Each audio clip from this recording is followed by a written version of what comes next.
Hello বন্ধুরা, কেমন আছো? আশা করছি ভালোই আছো। এখনো যারা এই অনলাইন বাংলা চ্যানেলটি নতুন, তাদেরকে বলো সাবস্ক্রাইব বাটনে ফোর্স অ্যাপ্লাই করে পাশে থাকা বেল আইকনটি অ্যাক্টিভ করে রেখো এইরকমই মেকানিক্যাল ইঞ্জিনিয়ার রিলেটেড কিছু ভিডিও সবার আগে দেখার জন্য। তো বন্ধুরা, আজকে আমরা মোমেন্ট অফ ফোর্স এই টপিকটা নিয়ে আলোচনা করব। ঠিক আছে, তো মোমেন্ট অফ ফোর্সের ডেফিনেশনটা আমরা এখন দেখে নেব। মোমেন্ট অফ ফোর্স কাকে বলা হয়? Moment of force acting on a body about a point or axis indicates the turning tendency of the body about that point or axis. অর্থাৎ মোমেন্ট অফ ফোর্স যদি কোনো বডির উপর অ্যাক্ট করে, তাহলে কোনো একটা অ্যাক্সিসের সাপেক্ষে ওই বডির যে টার্নিং টেন্ডেন্সি আমরা বুঝতে পারবো, এই বলা হবে মোমেন্ট অফ ফোর্স। তো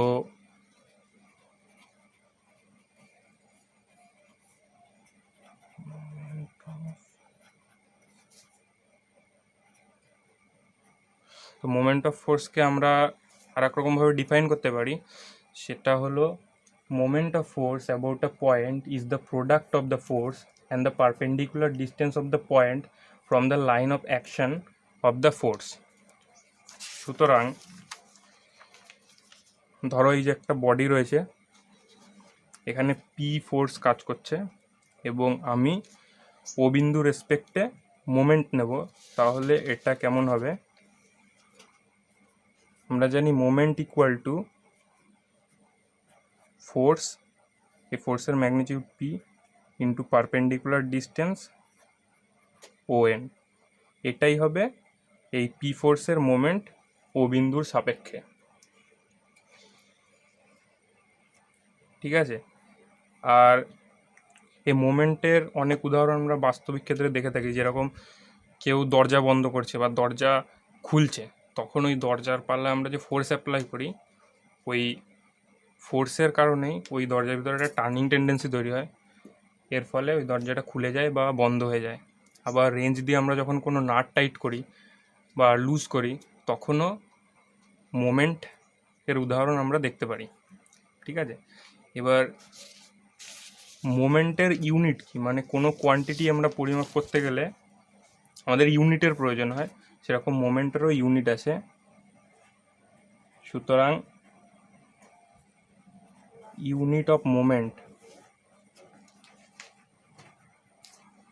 এবার মোমেন্টের ইউনিট কি হবে সেটা ডিপেন্ড করছে আমরা ফোর্স কি ইউনিটে মাপবো আর ডিস্টেন্স কি ইউনিটে মাপবো তার উপর। ফোর্সের ইউনিট যদি নিউটনে থাকে আর ডিস্টেন্সের ইউনিট যদি মিটার হয়, তাহলে মোমেন্টের ইউনিট হবে নিউটন মিটার। আর ধরো ফোর্সটা আমরা কিলো নিউটনে মাপছি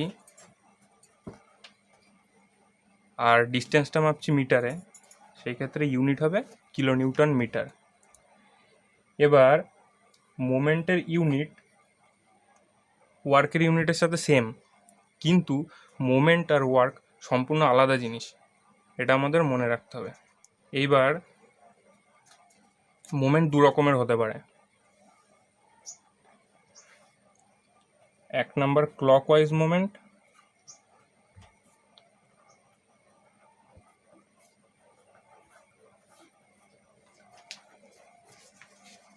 আর দুই নাম্বার হচ্ছে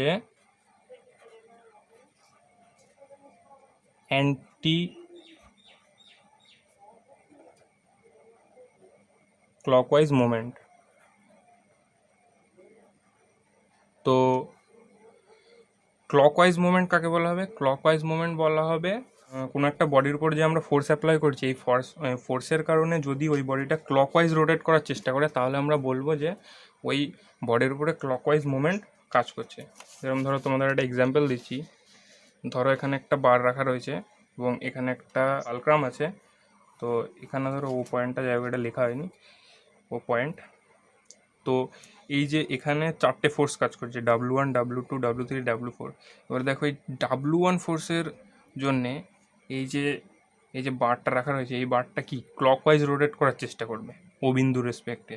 তাহলে এই যে W1 ফোর্স এর জন্য এখানে ক্লকওয়াইজ মোমেন্ট তৈরি হচ্ছে, সেরকম W2 ফোর্সের জন্যও তাই হবে।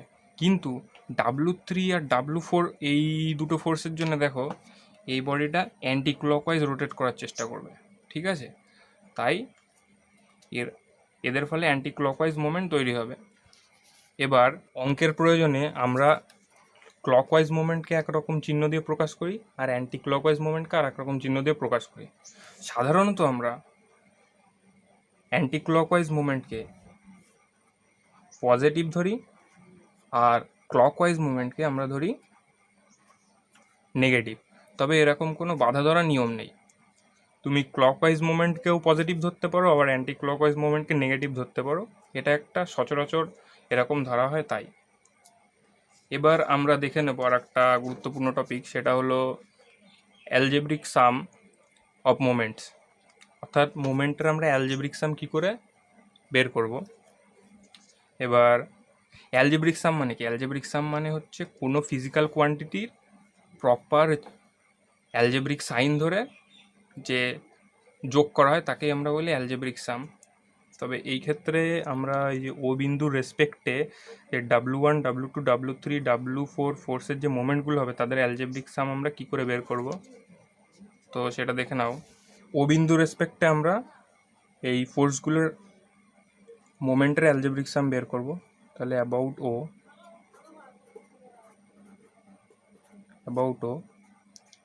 এবার এই ক্ষেত্রে দেখো এই W4 ফোর্সের মোমেন্টটা কী হবে, W4 ইন্টু L4। এটা যেহেতু অ্যান্টি ক্লকওয়াইজ তাই পজিটিভ সাইন ধরলাম। আর W3 ফোর্সের ক্ষেত্রে কী হবে, ফোর্স ইন্টু ডিস্টেন্স, এটাও অ্যান্টি ক্লকওয়াইজ মোমেন্ট তাই আমরা পজিটিভ ধরছি। এবার এই W2 ফোর্সের মোমেন্টটা কী হবে, এটা ক্লকওয়াইজ মোমেন্ট, সুতরাং আমরা নেগেটিভ ধরবো, W2 ইন্টু L2। আর W1 ফোর্সের মোমেন্টও ক্লকওয়াইজ মোমেন্ট তাই আমরা নেগেটিভ ধরবো। এই যে ও বিন্দুর রেসপেক্টে W1, W2, W3, W4 এই ফোর্সগুলোর যে মোমেন্টের অ্যালজেব্রিক সাম সেটা এরকম হবে। এইবার যদি ধরো সাপোজ এই ফোর্সের সিস্টেমগুলো ইকুইলিব্রিয়ামে রয়েছে, ইকুইলিব্রিয়ামে যদি থাকে, ইকুইলিব্রিয়ামে থাকার কন্ডিশন হলো এই যে clockwise moment equal to anti clockwise moment হবে। তার মানে এই ক্ষেত্রে এই যে W1, W2 এর যে মোমেন্টের যে যোগফল সেটা W3 আর W4 এর মোমেন্টের যোগফলের সাথে সমান হবে। মানে এরকম W4 into L4 plus W3 into L3 equal to W2 into L2 plus W1 into L1, এরকম হবে। তো এবার আমরা দেখে নেব মোমেন্টকে কীভাবে জিওমেট্রিক্যালি রিপ্রেজেন্ট করা হয়। জিওমেট্রিক রিপ্রেজেন্টেশন অফ মোমেন্ট, ধরো সাপোজ AB রেখা P ফোর্সকে রিপ্রেজেন্ট করছে, তাহলে আমি এই P ফোর্সের মোমেন্ট নেব। ধরো ও বিন্দুর রেসপেক্টে আমি P ফোর্সের মোমেন্ট ক্যালকুলেট করছি, তাহলে সেটা কী হবে, moment about O equal to কী হবে, এক্ষেত্রে আমরা জানি force into perpendicular distance, so force হচ্ছে P আর পারপেন্ডিকুলার ডিস্টেন্স হচ্ছে ON। আমরা এটা এরম লিখতে পারি, P ফোর্সটা AB বাহু দ্বারা রিপ্রেজেন্ট করা হচ্ছে তাই আমি এটা P এর জায়গায় লিখলাম AB, আর ONই থাকবে। তো আমরা কি জানি,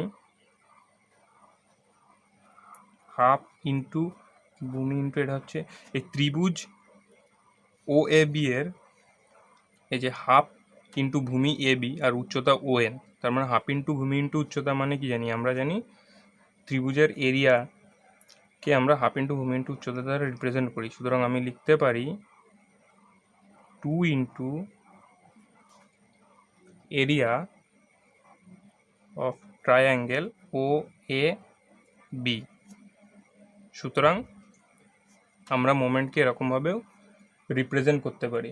সুতরাং আমরা এরকম বলতে পারি যে moment of a force about a point is represented by twice the area of the triangle formed by joining the point to the extremities of the straight line which represents the force. এর মানে হলো এই ই ফোর্সকে represent করছে AB বাহু, আর আমরা moment নিচ্ছি ও বিন্দুর রেসপেক্টে, তাহলে এই ও বিন্দুকে এই এ বি রেখার প্রান্ত বিন্দু মানে এ আর বি এর সাথে জয়েন করলে আমরা একটা ত্রিভুজ পাচ্ছি, সেই ত্রিভুজটা হলো ও এ বি। ঠিক আছে, এই ও এ বি ত্রিভুজের যে ক্ষেত্রফল হবে সেই ক্ষেত্রফলের দ্বিগুণই হলো এই পি ফোর্সের মোমেন্ট ও বিন্দুর রেসপেক্টে। ঠিক আছে, আজ এই পর্যন্তই, আর এর পরের ভিডিওতে আমরা ভ্যারিগন্যান্স থিওরেম নিয়ে আলোচনা করব। ভিডিওটি ভালো লাগলে অবশ্যই লাইক আর শেয়ার করতে ভুলবে না, আর পরের ভিডিওতে দেখা হচ্ছে। Till then, take care, bye by.